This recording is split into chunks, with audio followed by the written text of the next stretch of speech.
حضور اکرم صلی اللہ علیہ وسلم فرماتے تھے، حلال کھلا ہوا ہے اور حرام بھی کھلا ہوا ہے، اور ان دونوں کے درمیان بعض چیزیں شبہ کی ہیں جن کو بہت لوگ نہیں جانتے کہ حلال ہیں یا حرام۔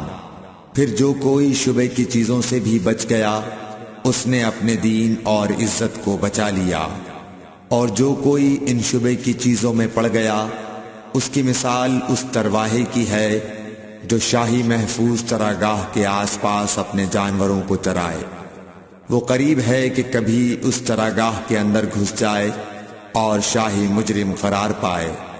سن لو، ہر بادشاہ کی ایک چراگاہ ہوتی ہے، اللہ کی چراگاہ اس کی زمین پر حرام چیزیں ہیں، پس ان سے بچو۔ اور سن لو، بدن میں ایک گوشت کا ٹکڑا ہے، جب وہ درست ہوگا سارا بدن درست ہوگا، اور جہاں بگڑا سارا بدن بگڑ گیا۔ سن لو، وہ ٹکڑا آدمی کا دل ہے۔ صحیح بخاری حدیث نمبر 52۔